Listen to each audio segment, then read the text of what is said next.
film দে কাট কাটিলিয়ে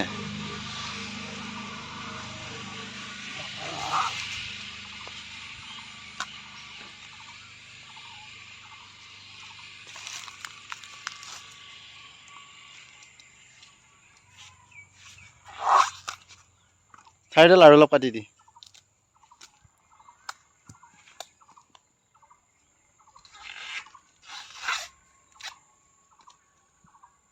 অবা সিমান বেলবা নালাগে নে এইখিনি বেলবা লাগে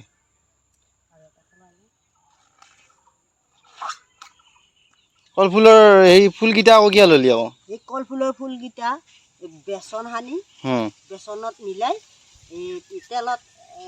ভাজি এনেকৈ এটা তেলত বেচন সানি পেলাই ভাজি খাই তৃপ্তি লাগে বেছি ভাল লাগে কলফুলৰ ফুলকেইটাতে বেছি ভিটামিন সেনেকৈ খাই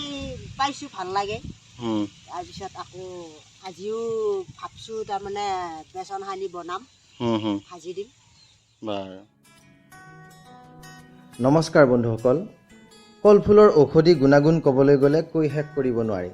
যিবোৰ গুণাগুণৰ কথা আমি জানো সেইখিনি আপোনালোকৰ ওচৰত ক'বলৈ ওলাইছোঁ প্ৰথমে শুনক কলফুলত কি কি তত্ত্ব থাকে protein carbohydrate fibre magnesium potassium calcium copper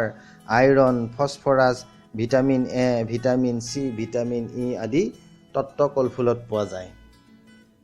এতিয়া জানো আহক কলফুল খালে আমাৰ দেহত কি কি উপকাৰ হয় কলফুল খালে ৰক্তশূন্যতা দূৰ হয় আৰু ৰক্ত বৃদ্ধি হয় আৰু ৰক্ত পৰিষ্কাৰ হয় হিমগ্ল'বিন বৃদ্ধি হয় কলফুল খালে শৰীৰৰ ৰোগ প্ৰতিৰোধ ক্ষমতা বৃদ্ধি হয় কলফুল ডায়েবেটিছ ৰোগীৰ কাৰণে বৰ উত্তম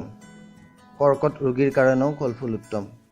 হৃদৰোগ নিৰাময়ৰ বাবে হৃদৰোগৰ ৰোগীয়ে কলফুল খোৱাটো অতি প্ৰয়োজন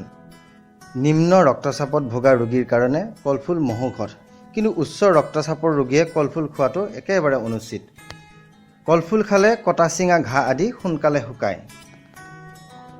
এতিয়া জানো আহক কলফুলক মহিলাসকলৰ বাবে কিয় মহৌষধ বুলি কোৱা হয় কলফুল খালে মহিলাসকলৰ মাহেকীয়াৰ অতিৰিক্ত ৰক্তক্ষৰণ নিয়ন্ত্ৰণ হয় আৰু অনিয়মিত সমস্যা দূৰ কৰাত সহায় কৰে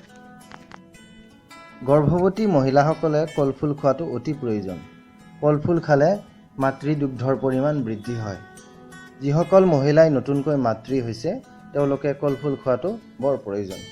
গতিকে বন্ধুসকল জানিলেনে কলফুল আমাৰ দেহৰ বাবে কিমান উপকাৰী